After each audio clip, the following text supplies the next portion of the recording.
क्या सत्ते में आने के लिए लोगों को जो बांटने वाली राजनीति है करना जरूरी होता है? मोदी जी कहते हैं कि आज तक जब से मैं बना हूं तब से कोई भ्रष्टाचार नहीं हुआ, लेकिन इनके पास अगर देखेंगे जहां जहां भी इनकी सरकार है, सब भ्रष्टाचार लोगों को लेकर ही इनकी सरकार बनी। अब जैसे आपने बताया कि अगर आपको टिकट मिलता है तो डेफिनेटली आप भी खड़े हो, तो आपके पास क्या मुद्दे, कुछ ऐसे क्या कमिटमेंट, कुछ ऐसे क्या वादे होंगे आपको एज ए लीडर होके चुने? राहुल जी की जो है 3 बेस्ट क्वालिटी क्या है, आप बता सकते हैं? Finally wait is over. जैसा कि मैंने कुछ दिन पहले अपना एक टीजर लॉन्च किया था, I am coming with my own podcast, जहां पे मैंने बताया था कि हम यहाँ पे बात करेंगे उन लोगों से जिनके पास है कुछ कहने के लिए। तो इसी तरह से हमारे पॉडकास्ट में हम कोशिश करेंगे कुछ ऐसी पर्सनालिटी, कुछ ऐसी शख्सियत को लेकर आए जिनसे हमको कुछ सीखने मिले, जिनकी वजह से हमारे कुछ नई राह मिले। तो आइए आज हम ऐसी पर्सनालिटी से मिलते हैं जिनके पास कहने के लिए बहुत कुछ है, जो इस देश के लिए चेंजेस लाने की बहुत कुछ कोशिश कर रहे हैं। He is a politician, he is a family man, he is a businessman and he is a advocate. तो मैं स्वागत करता हूं हमारे आज के जो गेस्ट है, महाराष्ट्र प्रदेश कांग्रेस कमेटी के जनरल सेक्रेटरी एडवोकेट नवीन सिंह जी का। और बहुत बहुत शुक्रिया, आपने थोड़ा सा वक्त निकाला हमारे पॉडकास्ट शो के लिए। तो सर, ऐसा है कि आपके कुछ आर्टिकल्स मैंने देखे,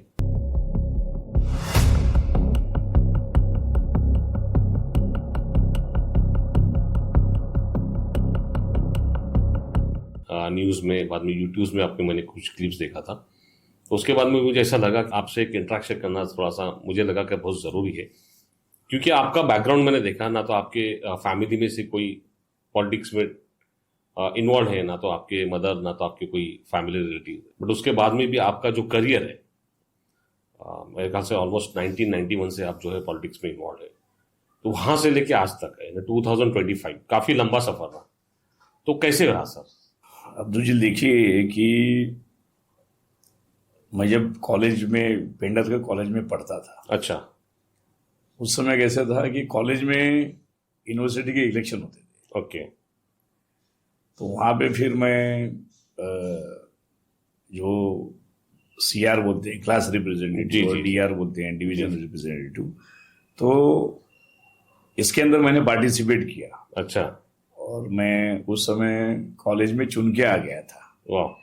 तो पेंडर के कॉलेज पे हमारा ही ये डीआरओ सीआर उस समय अच्छा जी, चुन के आए थे। अच्छा जी। और उस समय अच्छा, आपको ये बताऊं कि आज जो महाराष्ट्र गवर्नमेंट में ट्रांसपोर्ट मिनिस्टर हैं, अच्छा सरनाईक जी, अच्छा जी, वो उस समय एनएसवाई के, वो हाँ जी, कांग्रेस में थे, जी। एनएसवाई के वो प्रेसिडेंट थे। अच्छा जी। तो उनके नेतृत्व में उस समय कॉलेज के अंदर हम लोग चुन के आए थे। अच्छा जी। उसके बाद फिर मैंने उन्हीं के नेतृत्व में फिर मैंने एनएसवाई ज्वाइन की। अच्छा जी। National student union of India. Okay. उसका बाद में डोंबिवली शहर का मैं प्रेसिडेंट बना। ओ, फिर बाद में जिले पे जनरल सेक्रेटरी बना, वेरी गुड। कल्याण डोंबिवली शहर का। ओके। फिर धीरे धीरे राजनीति में, फिर वहां से मैं यूथ कांग्रेस का अध्यक्ष बना, प्रेसिडेंट बना। ओके। यूथ कांग्रेस का प्रेसिडेंट बनने के बाद में मैंने कल्याण डोंबिवली शहर के वापस मुझे वाइस प्रेसिडेंट बनाया गया, जनरल सेक्रेटरी बनाया गया। Very good. फिर धीरे धीरे हम लोग, यानी राजनीति में काफी रुचि थी मेरी। अच्छा।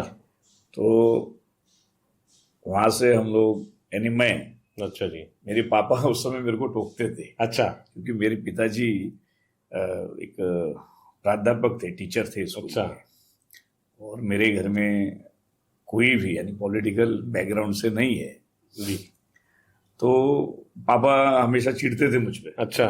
क्या ये फालतू का तू काम कर रहा है, राजनीति ये सब एक तेरा करियर है क्या? अच्छा। तुझे अच्छी तरह से ग्रेजुएट होने के बाद तुझे अच्छी तरह से आगे अच्छी सर्विस और ये सब, यानी उनके एम अलग थे। हाँ, नॉर्मली जो माता पिताजी का जो एक होता है कि अपना बेटा जो पढ़ लिख के कुछ अच्छा एक हाँ, बिजनेस या तो अच्छा कोई भी जॉब करे। उनका एम यही था कि मैं अच्छा जॉब करूं, अच्छा इंजीनियर बनूं, अच्छा जी। डॉक्टर बनूं, हाँ, ऐसा कुछ था। अच्छा लेकिन मैंने फिर मैं क्या साइंस का स्टूडेंट, अच्छा जी। फिर मैंने ग्रेजुएशन मेरा बीएससी इन केमिस्ट्री, वेरी तो गुड उसके अंदर मुंबई यूनिवर्सिटी से मैंने वो पास की। Very good. उसके बाद अब घर पे उस समय एक स्टोरी ऐसी थी कि मैं जब कॉलेज में था, जी कॉलेज में मेरे पापा ने मेरी एडमिशन 11वीं के बाद कॉलेज में कर दी थी। जी और लेकिन 12वीं के बाद से ग्रेजुएट होने तक जी। फिर मैंने पापा से कभी भी स्कूल की फीस ली नहीं। अच्छा हाँ, यानी कॉलेज की फीस ली नहीं। अच्छा कॉलेज की जो भी फीस मुझे भरनी पड़ती थी या मेरा जो भी खुद का खर्चा अच्छा था, जी। तो मैं क्या करता था, काम पे जाता था। अच्छा, जैसे- जॉब करते थे? हाँ, काम मैंने बताता हूँ। पार्ट टाइम जॉब करते थे? नहीं, पार्ट टाइम जॉब उसको नहीं बोल सकते। एक अभी जैसे हार्डवर्क में मैंने डोंबिवली शहर में, अच्छा यानी जी। हमारे जो फ्रेंड्स थे मेरे हाँ साथ, जी। मेरे कुछ हाँ हाँ दोस्त लोग थे, हाँ।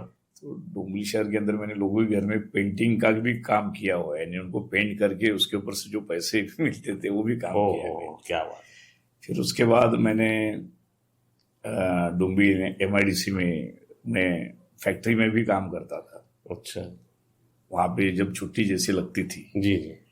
तो वहाँ पे मैं 10-10, 11-11, 12-12 घंटा वहाँ पे मैं साड़ियों के गट्ठर उठाता था। ओ तो साड़ी बनाने का, उसको उठाने का, उसको रखने का, अच्छा ये सब काम मैंने किए। क्योंकि फिर बाद में मैंने वापस अकाउंटेंट का भी काम किया। अच्छा उसके बाद मैं डोंबिवली शहर में फिर वहाँ से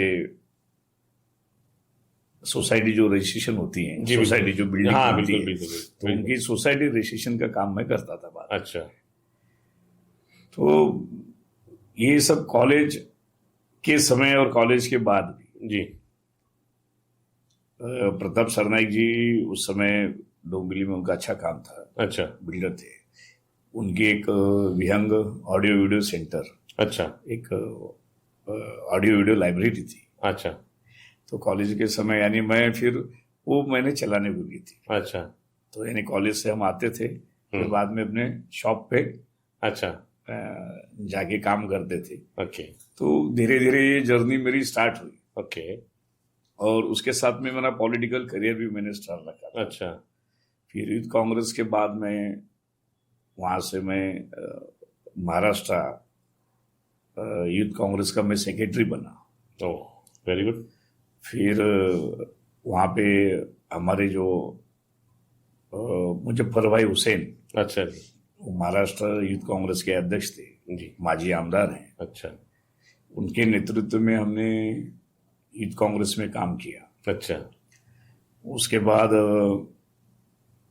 हमारी टीम में फिर शरद अहिर जी, अच्छा जी वो आज प्रदेश में महाराष्ट्र प्रदेश कांग्रेस कमेटी के वाइस प्रेसिडेंट है, वो यूथ कांग्रेस के अध्यक्ष थे। अच्छा तो उनके नेतृत्व में वहाँ पे स्पोक्स पर्सन, प्रवक्ता महाराष्ट्र प्रदेश युवक कांग्रेस का, वहाँ पर मैंने काम किया। उस समय हमारे एक अजीज दोस्त जो आज हमारे बीच में नहीं है, एक्स MP राजीव सातव जी, अच्छा और हम साथ में ही काम करते थे। अच्छा तो मैं स्पोक्स पर्सन था, तो वो जनरल सेक्रेटरी थे। अच्छा हमारी टीम में आज के तारीख में जो अच्छी टीम थी हमारी, हाँ जिसके अंदर आज कई लोग MLA भी हैं, अपनी गवर्नमेंट में महाविकास आघाड़ी की सरकार में मंत्री भी रहे। अच्छा जी। तो ऐसा सिलसिला चलता रहा। ओके फिर मेरे काम को देखते मैं इसमें 2010 और 2015 में मुझे हमारी प्रांताध्यक्ष थे माणिकराव जी ठाकरे साहब, अच्छा जी वो प्रेसिडेंट है। और वहाँ पे महाराष्ट्र प्रदेश कांग्रेस कमेटी में जनरल सेक्रेटरी थे एडवोकेट गणेश पाटिल जी। तो 2010 में मैं स्वीकृत यानी कॉर्पोरेट नगर सेवक बना था, मैं कल्याण डोंबिवली महानगर पालिका। अच्छा उस समय मैं काफी यानी कल्याण डोंबिवली शहर के लिए भी मैंने ओके यानी जो निधि रहती है नगर सेवक निधि, जी जी तो निधि भी हमने काफी यानी सब जगह पूरे कल्याण डोंबिवली क्षेत्र में जहाँ जहाँ पे लोगों का जो काम रहता था विकास के काम के लिए, अच्छा। तो वहाँ पे भी मैंने सब जगह खर्चे किए। जी जी। मेरी शुरू से इच्छा थी, मैं 2009 से 2009 हो गया, 2014 हो गया, 2019 हो गई, 2024 गई। मैं कल्याण पूर्व में पार्टी से मैंने टिकट मांगी थी विधानसभा लड़ने की, कांग्रेस पार्टी की तरफ से। ये कब की बात कर रहे हो? 2009 में मांगी। 2009 में आपने मांगी थी? 2014 में भी मांगी थी। अच्छा। 2019 में भी मैंने अप्लाई किया था। अच्छा। 9 में सिलेक्शन हो गया था। उस समय मजेदार बात यह है कि उस समय हमारे एक्स सीएम स्वर्गीय विलासराव देशमुख साहब थे। हाँ हाँ हाँ।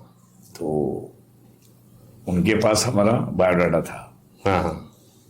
तभी यहाँ पे काफी यानी उसके अंदर मगजमारी रहती। टिकट, कांग्रेस पार्टी का टिकट लेना बहुत आसान बहुत नहीं बड़ी है, बहुत मगजमारी, आसान तो है ही नहीं। चैलेंजेस काफी थे मतलब। हाँ, काफी चैलेंजेस थे। तो उस समय तो वहां पे फिर आरबी सिंह सर को मिला था टिकट, यानी क्योंकि वो यहाँ पे जिलाध्यक्ष। 2009 की बात कर रहे हो? 2009 की बात नहीं।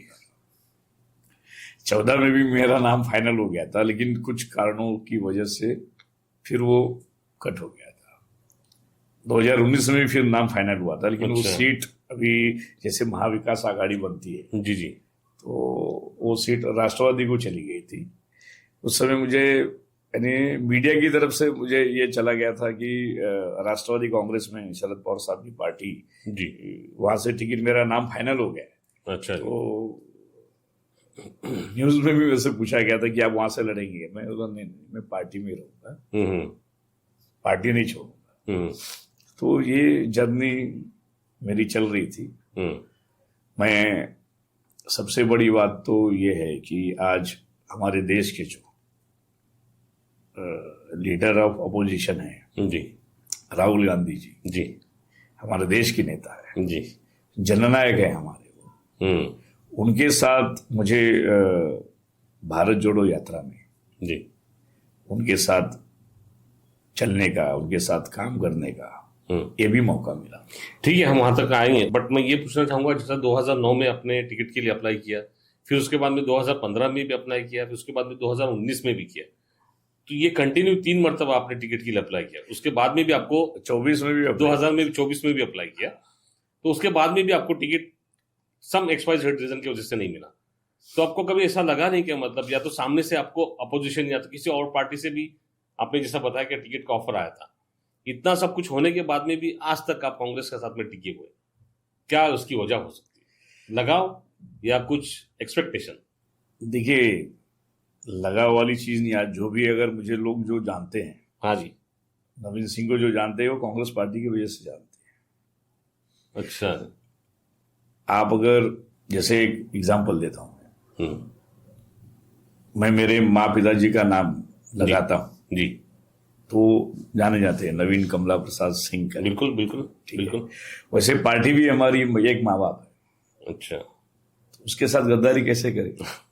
देखिए सर, जैसा आपने बताया कि गांधी फैमिली के साथ में आपको लगाव है, कांग्रेस पार्टी के साथ में आपका लगाव है, जो इतना सब कुछ होने के बाद, यानी 1991 से लेकर अब तक आप जो कांग्रेस के साथ में जुड़े हुए, ठीक है, तो ये गांधी फैमिली के साथ में आप डायरेक्ट कांटेक्ट में कब आए? जी, इसके पहले कांग्रेस पार्टी में जब माणिकराव जी अध्यक्ष थे, जी, और 2014 के पहले, जी, हमें एक बार सोनिया जी से मिलने का मौका मिला था। सोनिया गांधी जी से? सोनिया गांधी जी से। तो हम लोग दिल्ली में उनके घर पे मिले थे, ग्रुप फोटो है हमारा। अच्छा जी। हाँ, 2014 की बात? हाँ, 14 के पहले। 2014 के पहले? हाँ। अच्छा।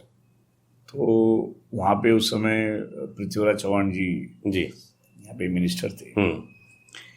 तो मिले थे हम जाके, और उसके बाद 14 के बाद तो अब देश की हालत आप देख ही रहे हो, खुद ही देख रहे हो। तो लेकिन कैसा था कि जब राहुल गांधी जी ने भारत जोड़ो जो यात्रा शुरू की। जी बिल्कुल। तो यात्रा काफी फेमस है हाँ, और उसके बाद काफी सारे चेंजेस भी आए। काफी चेंजेस आए, यानी जो ये बीजेपी के जो लोग हैं, हाँ जी। भाजपा के लोग, जैसे उन्होंने उनका वीडियो चलाया राहुल जी को, यानी पप्पू पप्पू करके, ऐसे उन लोग जो फैलाया। जी, फिर उनका एक वीडियो इन्होंने एडिट करके भाजपा वालों ने चलाया था, आलू से सोना निकालना। अच्छा जी। लेकिन जब तो राहुल गांधी जी ने जो भारत जोड़ो जो पदयात्रा शुरू की थी जी, महाराष्ट्र में, जब वो पदयात्रा आई, हम वहां पे देवलूर में ज्वाइन हुए। अच्छा जी।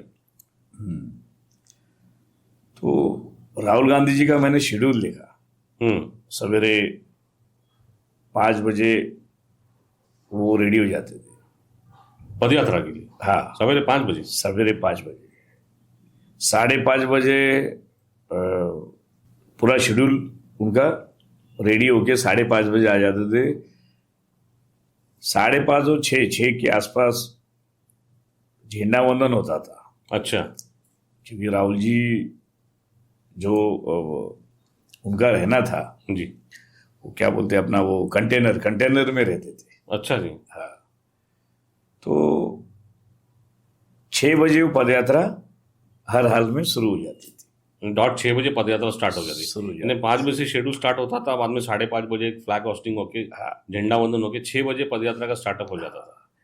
6 से 10-11 के, यानी सवेरे के 10 बजे तक एक पड़ाव रहता था, फिर बीच में थोड़ा हॉल्ट रहता था, फिर अच्छा। वापस वो लोगों से उसमें इंटरेक्ट होते थे। अच्छा। हजारों लोग जुड़ते गए। अच्छा, एकदम ग्राउंड लेवल की। एकदम ग्राउंड लेवल।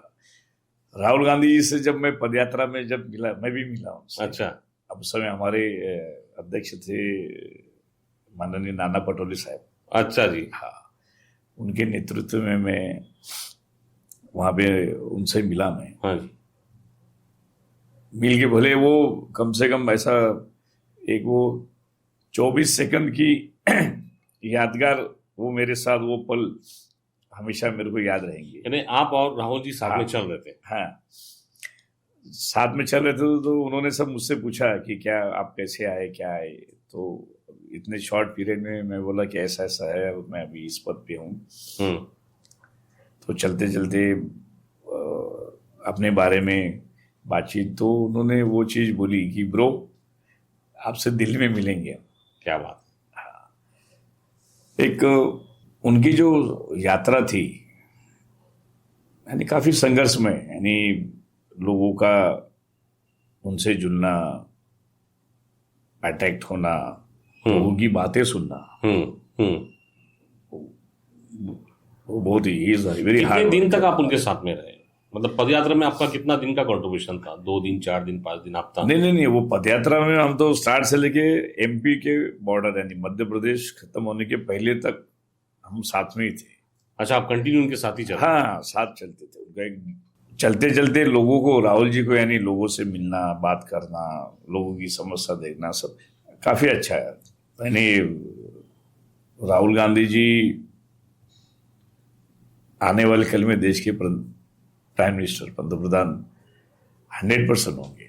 अच्छा, आपको लगता है उनके अंदर वो क्वालिटी है? 100% है। देश चलाने वाली जो क्वालिटी होना चाहिए, देश चलाने वाली क्वालिटी है। अच्छा, ये जो पदयात्रा हुई उसके बाद आपको लगता है क्या कांग्रेस में कुछ चेंजेस आए, या तो लोगों का नजरिया कांग्रेस को लेके कुछ बदला? देखिए, लोगों का नजरिया नहीं है आज के तारीख में। अगर आप देखेंगे जो गवर्नमेंट अभी है 2014 से, हाँ जी, और 2025 चालू है जी, 3rd टाइम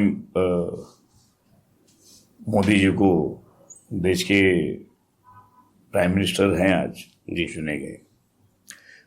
2014 में जो उन्होंने मुद्दे उठाए थे, यानी 14 के पहले, हाँ जी, उन्होंने जो इलेक्शन में मुद्दे उठाए थे, कॉमनवेल्थ घोटाला, 2G घोटाला, फिर आधार कार्ड को लेके, FDI को लेके, ठीक है, भ्रष्टाचार को लेके, देश में बढ़ते हुए पेट्रोल और गैस के, डीजल के दाम को लेके, रोजगार को लेके, तो उनकी जो घोषणाएं थी वो सिर्फ घोषणा ही थी। अच्छा, हाँ, आप बताइए आज कॉमनवेल्थ घोटाला में जो लोग थे सब बरी हो गए, कोई है ही नहीं। कोयले की जो खदानें थी, हाँ जी, वो आज किसके पास है? अडानी के पास है। उन्होंने कहा था कि हर साल 2 करोड़ रोजगार देंगे। आज जबकि देश की ये कंडीशन है कि 45% युवा देश में बेरोजगार है, नौकरी है ही नहीं। उन्होंने कहा था पेट्रोल और गैस के दाम हम कम कर देंगे, 35 रुपया कर देंगे, 36 रुपया कर देंगे। आज अगर आप देखेंगे तो कहाँ है? महंगाई अपनी चरम सीमा पे है। मीडिया हाईजैक कर लिया उन्होंने। पहले मीडिया लोगों की बात करती थी, देश के लोगों की बात करती थी। आज के तारीख में मीडिया सिर्फ मोदी जी की बात करती है। नहीं, बट उसके बाद में मैं ये बोलूंगा, जैसा पिछले कुछ इलेक्शन की रिजल्ट आप देखेंगे, जहां पे समझ में आता है कि कांग्रेस का जो परफॉर्मेंस एक्सपेक्टेड था, मतलब उसके हिसाब से आपको लगता है कि जो रिजल्ट जो आए वो अप टू द मार्क थे? नहीं, अब तो मार्क है ही नहीं है। अगर आप देखेंगे, जैसे मैंने तो मीडिया में भी पढ़ा, पेपर में भी पढ़ा कि इस देश में 19 लाख ईवीएम मशीन गायब है। अच्छा, वो कहाँ है पता नहीं। और जो ईवीएम मशीन ये जो बनती है, ये भी गुजरात में बनती है। ये भी पढ़ा अपन ने मीडिया के थ्रू। इसके अंदर जो डायरेक्टर है वो भी बीजेपी के डायरेक्टर है। पूरे वर्ल्ड में ईवीएम मशीन पे बैन है, वहां पे कोई चुनाव होते नहीं है, बैलेट पेपर पे होते हैं। ये देश में ही हो रहे हैं चुनाव, तो ईवीएम झोल तो ही है। और साथ में अभी आज आप सुने रहेंगे, लेटेस्ट अभी चल रहा है वोट चोर की सरकार। आपने देखा रहेगा कि एक घर के अंदर 4072 वोट, किसी घर के अंदर एक ही रूम में 273 वोट। तो ये सरकार जो बनी हुई है, ये तो राहुल जी ने आज मुद्दे उठाए जो पब्लिक द्वारा उठाए जा रहे हैं। क्योंकि हम वोट डालते हैं कि सरकार बदलनी चाहिए, लेकिन वही सरकार आती है। इनका क्या है, एक राज्य में एक सरकार कर देंगे, दूसरे राज्य में फिर अलग कर देंगे। ये वोट चोरी की सरकार है, ये सिद्ध हो गया है।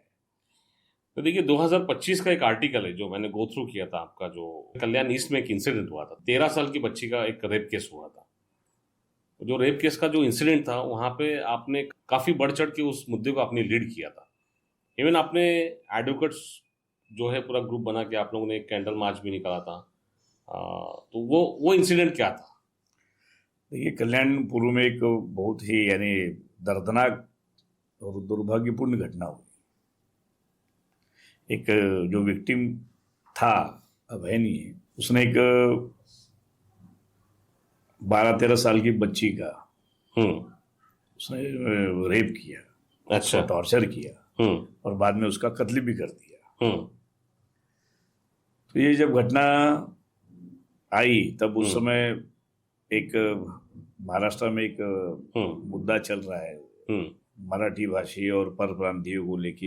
ये बहुत बेकार है, यानी आज की जो कंडीशन। उस पर हम आएंगे, बट जो इंसिडेंट हुआ था रेप केस, उस वक्त आपके ऊपर एक स्लोगन भी चला था, जज साफ इंसाफ करो, हत्यारे को फांसी दो।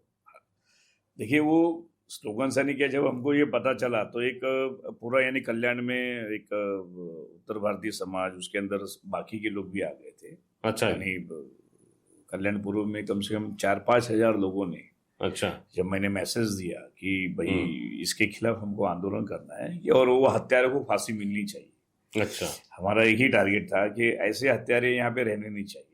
यानी वहां पे आपका कोई पॉलिटिकल नहीं, कोई पॉलिटिकल नहीं, समाज के सभी प्योर एक सोशल, हाँ, सोशल पूरा एकदम ये कोई सोशल, कांग्रेस, ये बीजेपी या ये ऐसा कुछ ही नहीं। हाँ, एक सोशल एक्टिविटी उसको वहां पे, हाँ, इसको यहाँ पे ये अन्याय है। अच्छा जी, और इस बच्ची को, उनके घर वालों को इंसाफ मिलना चाहिए। हाँ जी, उस समय हमने एक उसके खिलाफ एक स्लोगन्स भी निकाला था, हाँ जी, गुड़िया हम शर्मिंदा हैं, तेरा हत्यारा जिंदा है। अच्छा जी, उसको जब फांसी नहीं हुई थी, यानी जो सजा हमको मिली, उसको अरेस्ट नहीं हुआ था। अच्छा, तो इसको लेके हम लोग ने काफी प्रोटेस्ट किया, वहां पे किया, रास्ते पे किया, कोर्ट के बाहर हम लोग ने प्रदर्शन किए। अच्छा जी, यानी हम लोग हमेशा जब वो तारीख पे आता था, हाँ जी, तो हम लोग खड़े रहते थे। अच्छा जी, यानी हमारा प्रदर्शन चालू रहता था जी। ये उसी में है जो आप ये जज साहब का जी, जो जी, बता रहे, उसी में तो जजमेंट क्या हो फाइनल?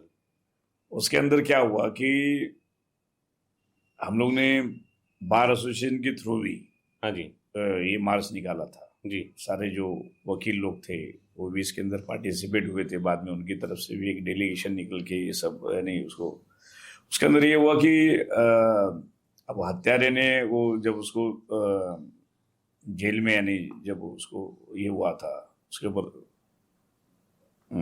केस के दौरान उसने जेल में खुद सुसाइड कर लिया। अच्छा, जेल में हाँ, सुसाइड सुसाइड कर लिया। अब दुर्भाग्यपूर्ण ये है कि उसके अंदर उसकी पत्नी भी शामिल थी। अच्छा। लेकिन अच्छा, वो आपका और एक आर्टिकल आया था जहां पे महाराष्ट्र दिनमान करके उसका एक आर्टिकल है जहां पे आपने लिखा था कि तर गरिबांचे बिल माफ करा, नवीन सिंग यांचे मुख्यमंत्र्याकडे मागणी। ये क्या था? ये क्या था कि जो सरकार थी वो बड़े बड़े उद्योगपतियों के राइट के बिल माफ कर सरकार तो आज भी मतलब थी नहीं, मतलब वही सरकार यही आज सरकार जो हाँ, भाजपा हाँ। की सरकार थी। तो उस समय मैंने वो डिमांड की थी कि भाई जैसे आप उद्योगपतियों के बड़े बड़े उद्योगपति रहते हैं, उनकी फैक्ट्री रहती है, उनकी बिल माफ कर रहे हो, तो हमारे जो मिडिल क्लास लोग हैं, जो पब्लिक है जी, जो सर्वसाधारण मिडिल क्लास फैमिली है, बाकी के लोग हैं, हाँ। तो उनके भी बिल आप माफ कीजिए। हाँ जी। भाई आपको खाली उनके लिए पैसा है क्या आपके पास? हाँ। हाँ, आज एक हम लोग का लाइट बिल अगर पहले देखेंगे और आज के तुलना में काफी ज्यादा आता है।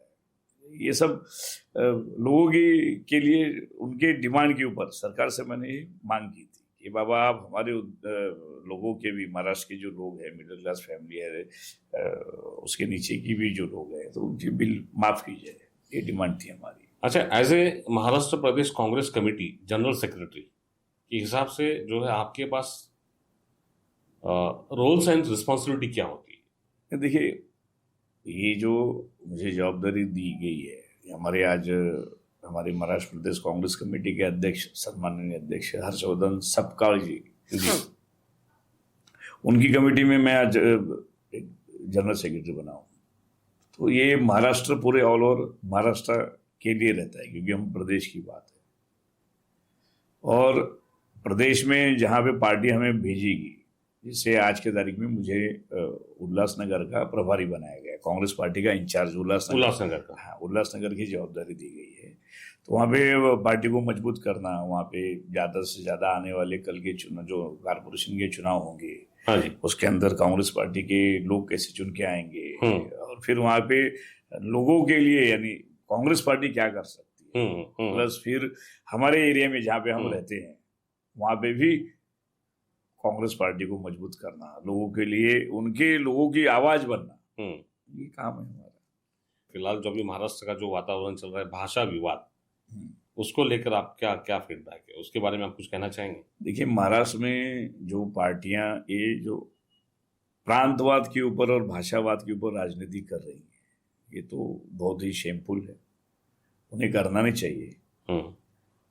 देश में लोगों को कहीं भी रहने का अधिकार, ये हमें संविधान में दिया हुआ है। कहीं भी आप रह सकते हैं, आप रोजगार कर सकते हैं। आपने देखा रहेगा कुछ पार्टियां ऐसी हैं कि जो गरीब तबके के लोग जो हैं, जैसे हॉकर्स वाले हो गए, वो ठेला लगा के जो अपना रोजगार करते हैं। भाषावाद की बात करें तो जनरली मेरा, जो लोग हम यहाँ पे रहते हैं जी, हमें तो, अगर मैं महाराष्ट्र में रहता हूँ जी, महाराष्ट्र की भाषा मुझे आनी चाहिए। बिल्कुल, बेशक भाई, हम जिस प्रांत में रहते हैं वहाँ की भाषा आनी चाहिए, हमें सीखनी चाहिए, ये बहुत जरूरी है। लेकिन ये जो हमले हुए, इन्होंने एक पार्टी को पॉपुलर करने के लिए हमले होते हैं जानबूझ के, वो गुजराती हो, मारवाड़ी हो, जैन हो, हिंदी भाषी हो, उत्तर भारतीय हो, बिहारी हो, ये ऐसे लोगों को इन लोग टारगेट करके एक वीडियो बना के और वो चलाते हैं कि देखो ये इसने ऐसा बोला, याला मराठी येत नाही, महाराष्ट्रातून हा आम्हाला असं करतो तसं करतो, ये सब गलत है। ये कानून के तौर पे, मतलब मोरल ऑफ द स्टोरी है कि आप बोलना चाहते हैं कि अगर महाराष्ट्र में अगर आप हो तो आपको यहाँ की लोकल भाषा आना जरूरी है। हाँ, आना ही चाहिए ना, आना ही चाहिए। लेकिन अगर जिनको नहीं आती, उनको ऐसा थोड़ी कि आप उठ छोटी होती, नहीं आती इसके लिए मार दे, नहीं, मार के वीडियो बनाए, कोशिश करना भी। अरे कोशिश करना जरूरी है। अब मेरे साथ बोलिए, आप मुझे ये बताइए, मैं एक अभी समझो आया, मैं अगर कहीं जाके कुछ रोजगार कर रहा हूँ, अब कोई आया शख्स आ गया, वो बोलता है, उसने मराठी में मेरे से कुछ सवाल पूछे, मुझे आती नहीं, अब मैं बोलूँ अरे मेरे को आती नहीं, मैं बोल नहीं सकता, तो उसके लिए क्या उसको गाली देना चाहिए, उसको मारना चाहिए, उसको अधिकार किसने दिया?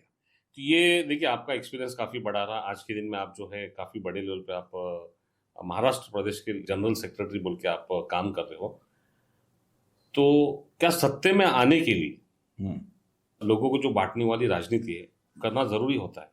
नहीं, आज आप देखेंगे आज की जो राजनीति चल रही है, हाँ, ये भाजपा की राजनीति बहुत ही गलत तरीके से चल रही है। इनके पास कुछ नहीं है। आज आप देश की अगर मैं बात करूं, 1947 से लेके 2014 तक देश आजाद हुआ था। इस समय इतने साल में देश के ऊपर एक 56 लाख करोड़ का कर्जा था जी, ठीक है। 2014 से लेके 2025 में आज देश पर 215 लाख के ऊपर हो गया रहेगा, 215 लाख करोड़ के ऊपर कर्जा देश के ऊपर हो गया। यानी 11 साल में 3 गुना कर्जा मोदी सरकार ने लिया। किसके लिए लिया आज तक पता ही नहीं। देश में आप देखेंगे कौन सा विकास हुआ, हमारे देश की जो संस्थानें थे वो सब गिरी हुई। आज भी पोर्ट, एयरपोर्ट, ये सब देखेंगे, खदाने, ये सब किसके पास है? देश के 2 ही उद्योगपति, एक अडानी और एक अंबानी, इनके पास ये सब है। तो इन्होंने देश को बेचने का काम किया। और देश के अंदर आज के तारीख में जो इनकी गंदी राजनीति है, वो सिर्फ और सिर्फ जाति को लेके है। कोई डेवलपमेंट पे के ऊपर काम नहीं कर रहे हैं, विकास के ऊपर कोई काम नहीं कर रहे। बस ये हिंदू, मुस्लिम, प्रांतवाद, भाषावाद, ये इसके ऊपर राजनीति चल रही है। अगर इनके ऊपर अगर कुछ बोले तो इनका ये नया कानून भी अभी बनने वाला है कि अगर सरकार के ऊपर कुछ बोलता है तो उसको अरेस्ट किया जाए। अच्छा, हाँ, उसको आंदोलन नहीं करना चाहिए। यानी लोकतंत्र देश से खत्म करने की बात कर रहे हैं। अच्छा जी। आज ही आप देखिए, आज तो आप मेरा इंटरव्यू ले रहे हैं, आप लोगों से जनरली जाके पूछे कि देश में क्या विकास हुआ है, बताइए जरा। आज कितने करोड़ लोग रोजगार में हैं या बेरोजगार हैं, तो आपको पता चल जाएगा। आज अगर देश की 142 करोड़ जो जनता है, मेरे ऊपर, हमारे परिवार के ऊपर, आपके परिवार के ऊपर, आपके बच्चे के ऊपर 4,48,000 का ऐसा on an average world bank का कर्जा है। देखिए, विकास की बात कर रहे हो, पूछना चाहूंगा, लोकल जो अपना केडीएमसी है, कल्याण डोंबिवली महानगर कॉर्पोरेशन, फिलहाल अभी इसका जो कार्यकाल चल रहा है, जिस तरह से काम चल रहा है, हर साल आपने देखिएगा बरसात में खड्डे होते, और बाद में फिर जो ट्रैफिक है पत्री पुल से लेके, बाद में फिर ये दुर्गाड़ी किले सर्कल पे, छत्रपति महाराज शिवाजी चौक पे हो गई, बाद में मेन सिटी में जो ट्रैफिक का जो जाम होता है, और स्पेशली खड्डे को लेके जो काम हो रहा है केडीएमसी का, क्या आप उस काम से संतुष्ट है? जी नहीं, मैं क्या, कल्याण डोंबिवली महानगर पालिका में एक 2.5 साल का पीरियड था कि कांग्रेस और राष्ट्रवादी की सरकार रही। यानी यहाँ पे हमारा महापौर और डिप्यूटी मेयर हमारा रहा। अच्छा। यहाँ पे भाजपा की सरकार रही, भाजपा और शिवसेना, उनकी सरकार रही, उनकी मेयर रहे। तो उन्होंने, आज आप देखेंगे महाराष्ट्र भाजपा की जो प्रदेश अध्यक्ष है वो भी डोंबिवली से ही है, रविंद्र चव्हाण। जो सांसद है श्रीकांत शिंदे जी, वो भी 3 टर्म से ही है। देश के महाराष्ट्र के जो मुख्यमंत्री थे, मुख्यमंत्री पहले थे एकनाथ शिंदे जी, आज डिप्यूटी सीएम है, वो सब हैं आज यहाँ पे। उनकी सत्ता रह गई भी, कल्याण डोंबिवली का विकास 0 है, कुछ नहीं है। आज आप देखेंगे रास्ते का प्रॉब्लम वैसा ही है, रास्ते का प्रॉब्लम वैसा ही है, गटार का प्रॉब्लम वैसा ही है, कचरे का प्रॉब्लम वैसा ही है। ठीक है, लोगों को जो सुविधाएं चाहिए थी, इन्होंने कहा था, एक सपना दिखाया था मैं, स्मार्ट सिटी। देखिए, अब देश में 100 स्मार्ट सिटी बनेंगे, उसमें कल्याण डोंबिवली भी था। स्मार्ट सिटी के नाम पे ढकोसला है, भ्रष्टाचार चरम सीमा पे है। आज कल्याण डोंबिवली महानगर पालिका, मैं जब नगर सेवक था तब 1200 करोड़ था, अब जब 11 साल से इलेक्शन ही नहीं हो तो महानगर पालिका का बजट 3000 करोड़ के ऊपर है। अच्छा, सोचिए। यानी अब जो रास्ते थे, ये रास्ते की जो दुर्दशा हुई है, 30 करोड़ के खड्डे। अच्छा, 30 करोड़ का टेंडर हुआ है और खड्डे भरे जाएंगे। गणपति गया, हाँ, नवरात्र गई, हाँ, दिवाली आ गई, खड्डे वैसे ही हैं। पोल्यूशन से भरा शहर, खड्डे युक्त शहर, जहाँ पे एक्सीडेंट होके कुछ नौजवान या लोग भी एक्सपायर हो गए थे। ये तो बहुत बड़ी शोकांति का है। ये सरकार को तो यहाँ पे सरकार चलाने का भी अधिकार नहीं है, क्योंकि ये सरकार ही बनी है वोट चोरी की सरकार से। तो ये अपकमिंग जो कॉर्पोरेशन इलेक्शन है, अपकमिंग जो अभी आने में है, अभी डेट डिक्लेयर नहीं हुई, बट हमको पता है कि अब आने में है, तो उसके बारे में आपका क्या विचार है? देखिए क्या है कि आने वाले कल के समय में ठीक है, अगर पार्टी हमें अगर हमको मौका देती है हाँ जी, चुनाव लड़ने का, तो हम भी लड़ेंगे। हाँ जी, अब लोगों के ऊपर है, वो लोगों को आज के तारीख में उनको ये सरकार चाहिए, महायुति सरकार जो बनी हुई है, जहाँ पे जो दो पार्टियां जो हैं, एक शिवसेना जो एकनाथ शिंदे जी चला रहे हैं, दूसरी है राष्ट्रवादी कांग्रेस जो अजित पवार जी चला रहे हैं।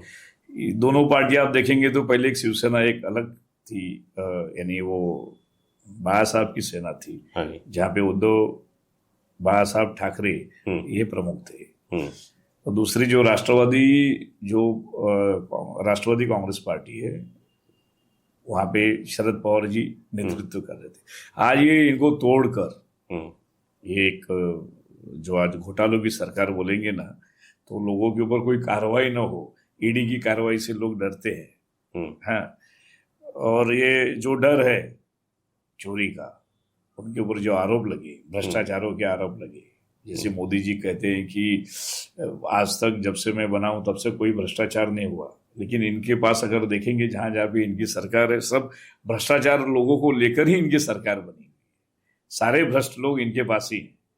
तो ये सरकार जो बनी हुई है, आने वाले कल में अगर महानगर पालिका की आप बात करते हैं, कल्याण डोंबिवली महानगर पालिका में लोग, ये एक कल्याण डोंबिवली अगर बोलेंगे तो एक शैक्षणिक नगरी है, एक पढ़े लिखे लोगों की नगरी है, और यहाँ पे आने वाले कल में लोगों के अंदर इस बार परिवर्तन जरूर होगा कि इस बार जो सत्ता में आवे, अगर महाविकास आघाड़ी अगर बनती है, आपस में अगर बनती है वो ग्राउंड लेवल पे, तो सत्तांतर तो होगा, लोग उब चुके हैं। अब जैसे आपने बताया कि अगर आपको टिकट मिलता है तो डेफिनेटली आप भी खड़े होंगे, तो आपके पास क्या मुद्दे, कुछ ऐसे क्या कमिटमेंट के, कुछ ऐसे क्या वादे होंगे आपको एज ए लीडर बोल के चुने?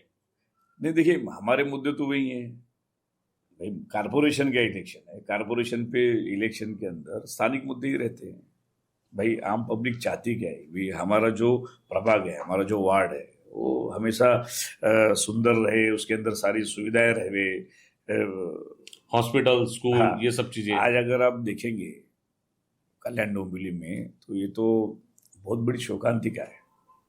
मैं तो खेद व्यक्त कर, आप 2 हॉस्पिटल हैं कल्याण डोंबिवली के अंदर। हाँ जी, एक शास्त्री नगर हॉस्पिटल है, एक रुक्मणीबाई हॉस्पिटल। इसकी अवस्था आपने देखी? एक जी जी, इतने साल से इनकी सरकार है, लेकिन कोई सुविधा है? कुछ नहीं। एजुकेशन की बात करें तो जो महानगर पालिका के जो स्कूल हैं वो आज बंद होने के कगार पे। हिंदी हो गया, मराठी हो गया, स्कूल हो गया, इंग्लिश स्कूल तो है ही नहीं है। आज जो इतने बड़े स्कूल कॉलेज जो कल्याण डोंबिवली में खुल रहे हैं प्राइवेट, तो वहाँ पे डोनेशन भी दबा के, मिडिल क्लास फैमिली है, उनके लिए क्या सुख सुविधा है? कुछ नहीं। ये खाली आके एजेंडा चलाते हैं, कचरे की समस्या वैसी की वैसी है, सारी समस्याएं वैसी हैं, खाली इनका जो वोट चलता है, जो राजनीति चलती है वोट की, सिर्फ जाति और धर्म के आधार पे और पैसों के ऊपर चलती है। देखिए नवीन जी, ऐसे कोई 3 सेक्टर बताइए जहां पे आपको लगता है कि आज के दिन में वहां पे काम होना बहुत जरूरी है, कोई ऐसे कोई 3 सेक्टर। देखिए कि एजुकेशन हो गया।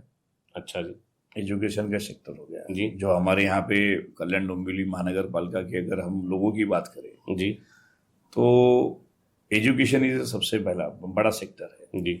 आपको अगर स्कूल आपके अच्छे रहेंगे, वहाँ पे टीचर को पगार तो मिल ही रही है, बिल्कुल बराबर, 7वां वेतन आयोग उनको मिल रहा है, सैलरी अच्छी है, स्टूडेंट नहीं है, लेकिन तो एजुकेशन, उसकी एक एजुकेशन। ओके, उसके बाद आप अगर हॉस्पिटल भी आ जाइए, हॉस्पिटल की एकदम 3rd क्लास हो गया, वहाँ पे डॉक्टर्स अवेलेबल नहीं थे, लोगों को सुविधा नहीं है। बिल्कुल, बड़े हॉस्पिटल में जाना तो सबसे पहले एक डिपॉजिट है, बाद में उसका बिल का खर्चा, ये सब चीजें नहीं, कुछ भी हो गया, लोगों को सुविधा मिलनी चाहिए। हाँ, दूसरा आपका अगर आप देखेंगे तो जैसे हमको स्मार्ट सिटी रहनी चाहिए।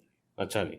स्मार्ट सिटी तो अच्छे रोड्स हो, अच्छे गार्डन्स हो, जॉगिंग ट्रैक हो, युवाओं के लिए जिम हो जी। ठीक है, ये सारी सुख सुविधाएं रहनी चाहिए ना। ओके, बजट इतना बड़ा है, यूथ हाँ, कारपोरेशन का जो बजट है 3,000 करोड़ के ऊपर का बजट है, तो लोगों के लिए क्या है, कल्याण डोंबिवली महानगर पालिका ये आज के तारीख में लोग यहाँ पे 90% टैक्स देते हैं। अच्छा जी। 200 रुपए में 90 पैसा ऐसा, अच्छा उसी के ऊपर ही महानगर पालिका चल रही है। अच्छा। बाकी यहाँ अगर ट्रांसपोर्ट की आप स्थिति देखेंगे वो फुकट अच्छा जी, लॉस में चल रही है। पानी अगर देखेंगे, जो वाटर बिल हम भरते हैं वो भी लॉस में ही है। पानी का कनेक्शन नहीं, कई जगहों पे बिल मिलता नहीं है, ठीक है। हमसे महानगर पालिका कर लेती है, उसके अंदर सारी आप देखेंगे, आप कॉलम पढ़ेंगे तो उसके अंदर एजुकेशन टैक्स, ये टैक्स, वो टैक्स सब रहता है। इतना बगा के टैक्स का बिल हो रहा है, सुविधा के नाम पे 0। अच्छा जी। तो ये 11 तारीख है, यस्टरडे, सैटरडे के दिन, कल जो है आपके महाराष्ट्र कांग्रेस कमेटी के प्रदेश अध्यक्ष हर्षवर्धन सकपाल साहब कल आए थे। तो क्या स्पेशल एजेंडा था उनके पास पाने का? देखिए क्या था कि कुछ दिन पहले यहाँ पे जो भाजपा के जो जिलाध्यक्ष है और उनके साथ जो उनकी कमेटी थी जी, उन्होंने कांग्रेस पार्टी के एक 72 साल के जो सीनियर लीडर ही बोल सकते हैं, हाँ, कल्याण डोंबिवली के मामा पगारे जी, अच्छा नाम है, हाँ जी हाँ जी। तो उनको बुला के उन्होंने कोई वीडियो थी अभी, हाँ, वीडियो काफी वायरल हुई। हाँ, अभी वीडियो अभी कैसा रहता है, अभी यहाँ पे अगर देखेंगे फेसबुक या सोशल मीडिया का यूज करेंगे तो कोई आता तो मैं उसको, हमें भी अच्छा नहीं तो हम शेयर कर देते। तो उसके अंदर मोदी जी की कोई वीडियो थी जिसके अंदर ये था, तो उन्होंने वो शेयर कर दिया था। ओके। अब उनको बुला के यहाँ पे हॉस्पिटल में थे तो उनको बुलाया गया कि बाबा हमको कोई प्लॉट की डीलिंग करनी है। अच्छा। जगह की डीलिंग करनी है। उस जगह की डीलिंग करने के लिए उनको हॉस्पिटल में, बोले आज नहीं मिलता हूँ, कल मिलता हूँ। लेकिन जब उनको पता चला कि वो डोंबिवली में एक हॉस्पिटल में है, वहां उनको नीचे बुलाया गया। 5 जन ने उनको बुला के, हाँ जी, पकड़ के, और वो आते भी हैं दलित समाज से, तो उनको बुला के उनके बारे में उनको उल्टा सुल्टा बोल के जबरदस्ती उन्हें साड़ी पहनाना, ये कहाँ का इंसाफ है? ये अगर ऐसी बात करूं तो हमारे देश के प्रधानमंत्री मोदी जी, अगर उनके आप अगर चुनावी भाषण अगर सुनेंगे तो उन्होंने देश की महिलाओं के ऊपर, एक्स पीएम के ऊपर जो बातें उनकी थी, अगर भाषण सुना जाए तो उनके ऊपर भी फिर कार्रवाई होनी चाहिए ना, ऐसा सिस्टम। तो ये बीजेपी के लोग जो प्रोपेगेंडा करके एक दलित समाज के जो नेता है उनका जो अपमान किया, उसके ऊपर एट्रोसिटी का गुना दाखिल होना चाहिए उन लोगों के ऊपर। इसके लिए एक ठैया आंदोलन कांग्रेस पार्टी की तरफ से, जो हमारे कांग्रेस पार्टी के जो जिलाध्यक्ष है सचिन पोटे जी ने, उन्होंने रखा था, और उसी के अंदर वो प्रदेश अध्यक्ष जी हमारे आए थे। अच्छा। वो एट्रोसिटी का जो गुना दाखिल करना है इसके लिए वो था। और देश में आज अगर आप देखेंगे, जैसे हमारे चीफ जस्टिस ऑफ इंडिया है जी, आज गवई साहब, उनके ऊपर भी आज एक जो एडवोकेट है वो जूता फेंकने वाला आपने वीडियो देखा रहेगा, वायरल हुआ।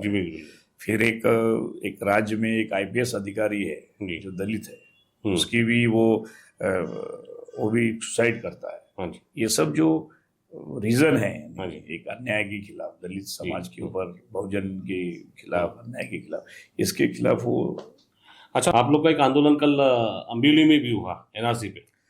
हाँ, एनआरसी पे जो आंदोलन हुआ वहाँ पे कांग्रेस पार्टी की तरफ से जो रखा गया था, तो वहाँ पे जो एक सीमेंट की फैक्ट्री आ रही है अडानी की जी, जिससे सीमेंट की फैक्ट्री अगर आप देखेंगे तो लोगों के, उन्होंने सरकार, मोदी सरकार है, मोदी सरकार में वो अडानी जी मोदी जी के मित्र हैं। जैसे मुंबई एयरपोर्ट दे दिया गया, बाकी के पोर्ट दे दिए गए, वैसे यहाँ की भी जो लैंड है वो उनको दे दी गई एनआरसी की। अच्छा, ठीक है। तो एनआरसी की लैंड देते समय दादागिरी, ये सब सीमेंट की फैक्ट्री का लोगों को तकलीफ होगा। ओके। उसके अंदर जो प्रदूषण होगा, जो पानी जाएगा, तो हेल्थ इशू के कारण वो लोगों का विरोध है। अच्छा, उसी के खिलाफ वो वहाँ पे थे। देखिए, ऐसा है कि आपने राहुल जी के साथ में काफ़ी टाइम स्पेंड किया, मैंने आपको काफ़ी सुना और आपके कुछ आर्टिकल्स भी देखा। तो आप राहुल जी की जो है 3 बेस्ट क्वालिटी क्या है, आप बता सकते हो? राहुल जी की 3 बेस्ट क्वालिटी, एक तो वो काफी समझदार है, पढ़े लिखे हैं, उनको नॉलेज अच्छा है, लोगों की बात वो समझते हैं, वो अपने मन की बात नहीं करते, वो जन की बात सुनते हैं। अच्छा जी। लोगों के बीच में रह के लोगों को सुनना और अपने मन की बात बोलना, दोनों में फर्क है। ये तो एक क्वालिटी हुई। एक क्वालिटी। दूसरी, उन्होंने जो भी, यानी उन्होंने कहा था कि सुनामी को लेके, नोटबंदी को लेके, कोरोना को लेके, यानी ये जो उनके जो, तो उनकी जो सोच है देश के युवाओं को लेके, देश को लेके, हाँ जी, वो काफी अच्छी है। और वो जो सोचते हैं कि ऐसा होने वाला है, वो होता ही है। ओके, आगाह करते हैं। ओके। यूथ के ऊपर काफी ज्यादा फोकस है। यूथ हो गया, दलित समाज हो गया, ओबीसी हो गया, देश के लोग हो गए, देश में हिंदू मुस्लिम के ऊपर जो चल रहा है कि बाबा नफरत की दुकान बंद करने के लिए उन्होंने मोहब्बत की दुकान चालू की हुई है। अच्छा जी। तो ये भी बहुत बड़ी चीज है। आप देश में नफरत फैलाओ, हम उसको मोहब्बत से लेके उसको पूरा करेंगे। क्या बात है। तो राहुल जी अपोजिशन लीडर है लोकसभा में, और आने वाले कल में जो जननायक, उनको देश की जनता ही चुनेगी, जननायक ही ये देश का प्राइम मिनिस्टर होगा। अच्छा, देखिए नवीन जी, आपसे बात करके काफी अच्छा लगा, और जितना मैंने आपके बारे में सुना था, जितने आर्टिकल्स मैंने आपके पढ़ा था, उससे लगा कई ज्यादा मेरे को डिटेल्स में आपने यहाँ पे बताया। इस पॉडकास्ट में हो सकता है कि आपके बाद कोई अपोजिशन वाला यहाँ पे मेरे सामने आ सकता है। बिल्कुल। ये तो आपको क्या लगता है, कौन सा सवाल उनसे करना चाहिए आपकी तरफ से? भाई उनको ये पूछिए ना, देश के अंदर जो बढ़ती महंगाई है, बेरोजगारी है जी, बराबर, देश के ऊपर जो युवा बेरोजगार हो रहे हैं, जिसके ऊपर क्या आपकी जो सरकार थी, जो प्रधानमंत्री हैं जी, उन्होंने जो वादे किए थे वो वादे पूरे किए क्या? जी। दूसरा, हिंदू मुस्लिम लेके जो एजेंडा चला रहे हैं सोशल मीडिया को, अंदर कुछ भी होता है तो आज उनकी सरकार है तो वो कहीं है क्या? ये सब बंद होना चाहिए और विकास की राजनीति करें ना। दूसरा कोई मुद्दा उनके पास है ही नहीं है। ठीक है, चलिए। तो ये थे हमारे साथ में जुड़े हुए महाराष्ट्र प्रदेश कांग्रेस कमेटी के जनरल सेक्रेटरी एडवोकेट मिस्टर नवीन सिंह जी। और हम लोगों ने इनको सुना, और सुनने के बाद में काफ़ी चीज़ें जो थी हमको मालूम पड़ी, समझ में आया क्या उनका बैकग्राउंड क्या है, उनके करियर कैसा था, उन्होंने कितना हार्ड वर्क करके ऊपर तक क्या है, और किस तरह से आगे की उनकी जो पॉलिटिक्स को लेके जो उनकी राजनीति है, और क्या वो पसंद करते हैं राजनीति में, क्या नापसंद करते हैं, बहुत सारी चीज़ें। तो नवीन जी, एक बार फिर से आपका मैं शुक्रगुजार हूँ दिल से। आपने आपका कीमती वक्त निकाला, उसके लिए एक बार फिर से मेरे तरफ से और गपशप विद एबीडी एम्पायर की तरफ से धन्यवाद। थैंक यू जी। तो गाइस, ये था हमारा गपशप विद एबीडी एम्पायर का फर्स्ट एपिसोड। कमेंट बॉक्स में आप जो है कमेंट कर सकते हो, और आपको लग रहा है कि भाई ये चीज़ें अच्छी हुई तो उसके लिए भी आप कमेंट्स कर सकते हो। मेरे कमेंट्स बॉक्स ओपन है। और हाँ, please like and share this ABD empire channel. और जैसे कि मैं हमेशा बताता हूँ कि ये जो चेयर हमेशा खुली है उन लोगों के लिए जिनके पास कहने के लिए कुछ है, जो चाहते हैं क्या नया कुछ लाए, और जिसके वजह से हमारे में चेंजेस आए, हमारे आने वाली जनरेशन के लिए बहुत सारा कुछ नया मिले। तो मिलते हैं अगले एपिसोड में एक नई पर्सनालिटी के साथ में। Till then, stay curious and stay healthy. Thank you so much.